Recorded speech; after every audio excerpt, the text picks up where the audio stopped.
We have a big show tonight. Bernie Sanders is going to join us live in just a little while, just ahead of his latest campaign event. But we begin tonight with something off the campaign trail. Now, Time magazine hasn't always named a person of the year. In fact, all the way up until 1999, the award was actually designated Man of the Year. And now that's not to say that women didn't sometimes get picked. They were sometimes the exception to the rule. Queen Elizabeth graced the cover in 1952, the year she took the throne.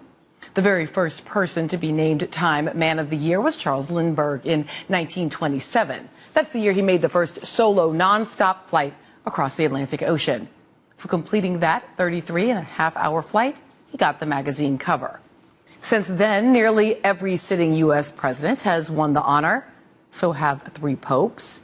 And it's understandable that people with that level of prominence would be chosen because that distinction is supposed to be awarded to someone who has affected the news and our lives over the course of the past year.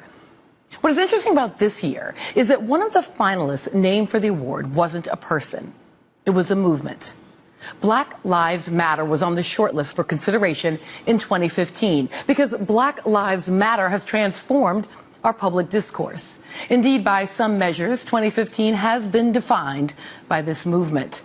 In the words of Time magazine itself, Black Lives Matter has blossomed from a protest cry into a genuine political force. A force that has engaged media, local communities, and the 2016 presidential contest. Activists have staged interventions, and interviews with candidates from both parties, including both Bernie Sanders and Donald Trump. They met with Hillary Clinton to demand that racial disparities in policing be acknowledged and substantively addressed. Black Lives Matter has employed multiple strategies, from social media to direct action protest, but the movement's momentum is not only a result of its strategy. Much of the momentum emerges from the very social disaster that it seeks to address. What seems like an endless, repeated narrative of police shootings and killings of unarmed Black Americans. Many of these shootings have been accompanied by video so that month after month, in city after city, we all bear witness as young Black men and women are felled by bullets of local law enforcement. Nearly 1,000 people have been killed by police in 2015.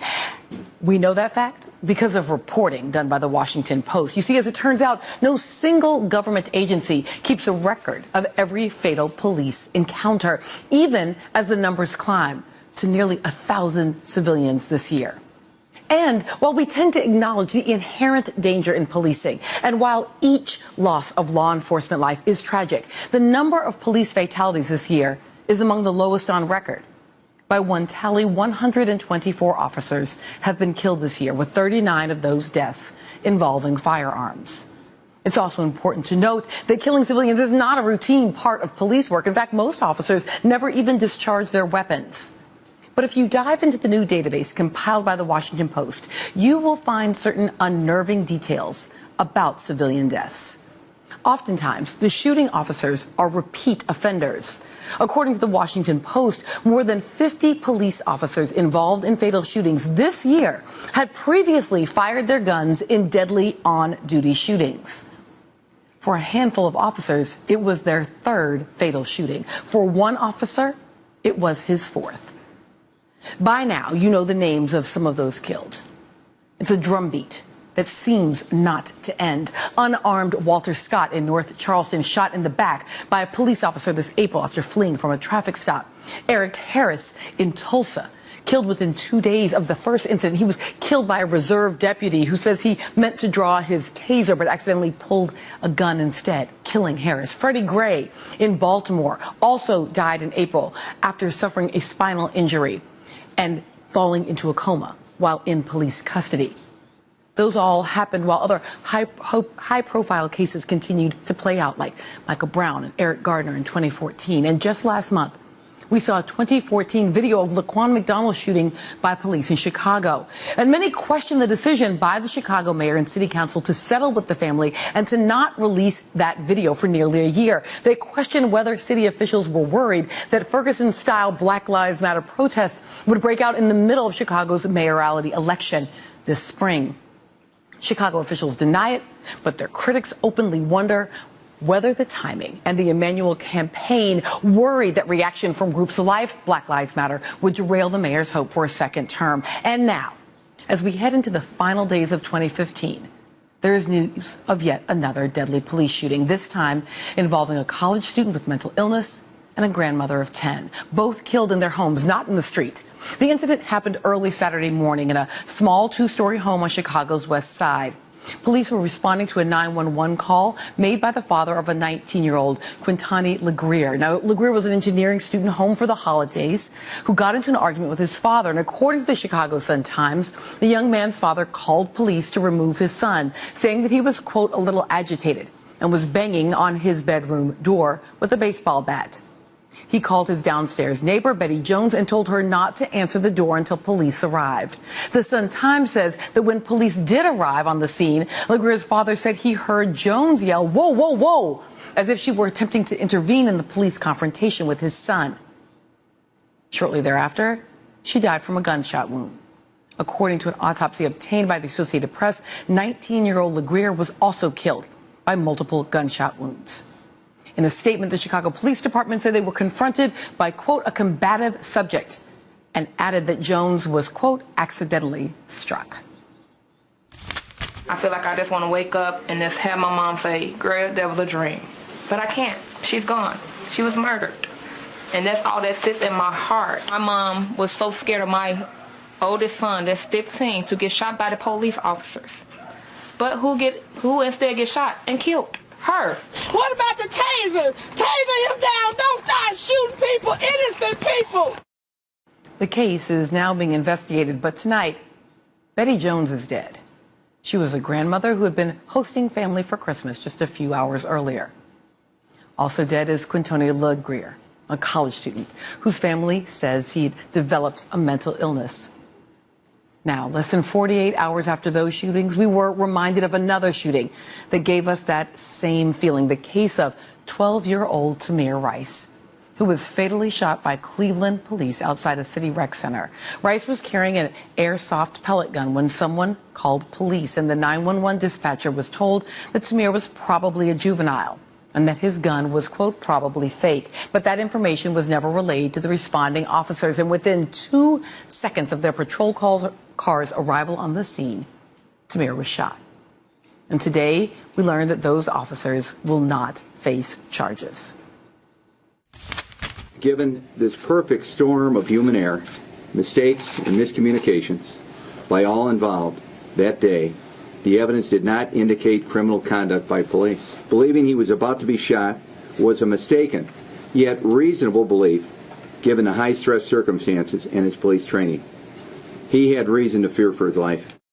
Today, Tamir's mother released a statement saying, in part, "I don't want my child to have died for nothing, and I refuse to let his legacy or his name be ignored." There was no indictment, but his name has not been ignored. Today, former Ohio governor and presidential candidate John Kasich appealed for calm in the wake of the decision, but he also acknowledged that, quote, Tamir Rice's death was a heartbreaking tragedy, and I understand how this decision will leave many people asking themselves if justice was served. People are asking if justice has been served, but at least, if nothing else, tonight, there's a conversation, and one that is desperately needed. Joining us now is Paul Butler, a former federal prosecutor and now professor of law at Georgetown University. Thanks for being with us tonight. Great to be here, Melissa.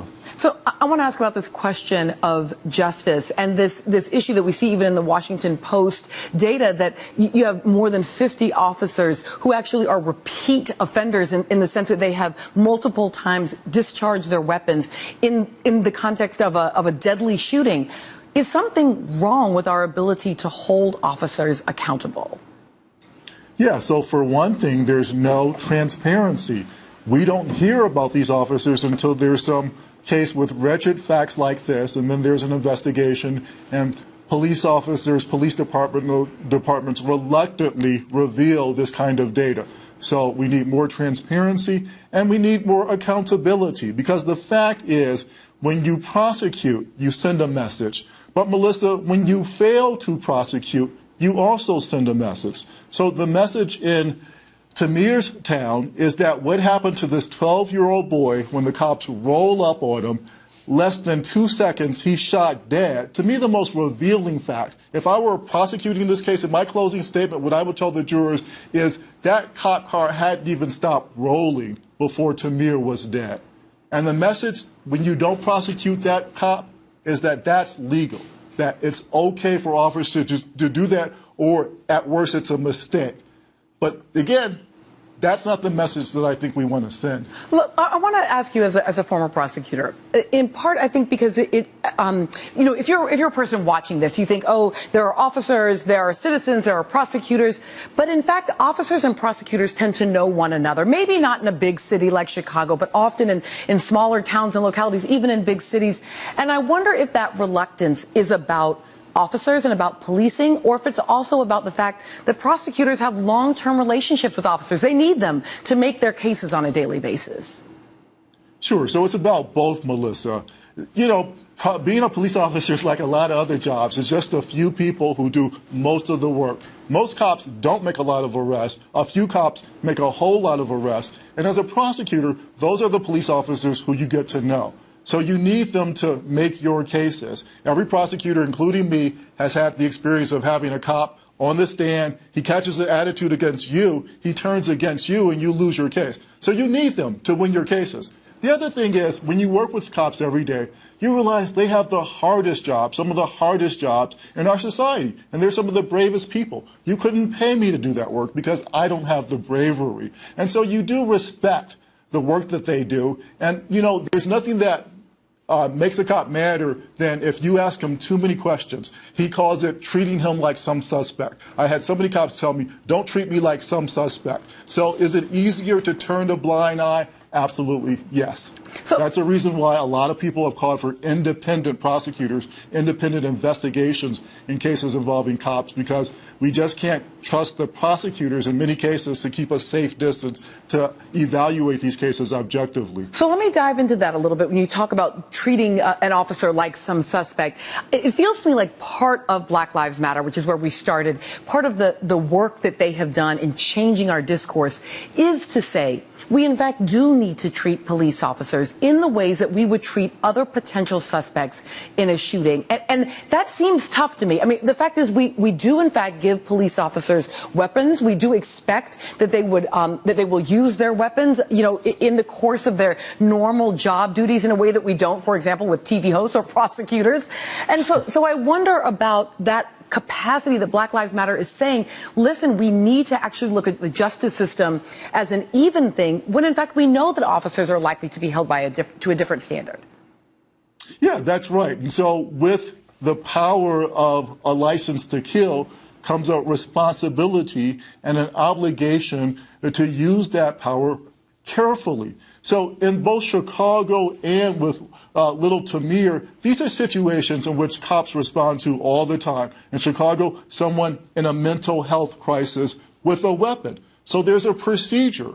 With Tamir, if you get a call as an officer for someone with a weapon out in the open, it's Police Academy 101. What you do is conceal and communicate. You don't roll up on the suspect, expose yourself, and then use that as an excuse to gun him down. Yeah. Again, that's why the officer in the Tamir Rice case, he almost flunked out of Police Academy. He clearly wasn't well equipped to be an officer. So the fact that he's allowed to be on the streets, licensed to kill, again, that really does send the message that Black lives don't matter in this police department. Yeah. You know, we have to think about what Bernie Sanders said about Sandra Bland, that if she were a white woman, she would be alive today. And I think a lot of people will look at Tamir and say, if this were a 12-year-old white boy playing with a toy gun, the cops would not have killed him. They certainly wouldn't have killed him less than 2 seconds after watching him. Yeah, I hear you, Mr. Butler. It should take courage to be a police officer. It should not take courage to be 12 years old and playing on the playground. Paul Butler, former federal prosecutor and Georgetown law professor, I thank you for your time tonight. And he brought up Bernie Sanders. And in fact, Senator Bernie Sanders is going to join us live in just a moment. But first, along with everything else to watch in Chicago right now, tomorrow is expected to be a big day in court in the police killing of Laquan McDonald. Again, he was killed in October of 2014, so well over a year ago. Tomorrow, the officer charged with first-degree murder in that case is scheduled to be arraigned. His lawyer has said he will fight the charges vigorously, so we're expecting the officer to plead not guilty. But the officer's attorney has also objected to Mayor Rahm Emanuel saying the officer violated the standards of professionalism and moral standards when he shot Laquan McDonald 16 times. The defense attorney says he will seek a change of venue because he says his client can no longer get a fair trial in Chicago. We will be right back.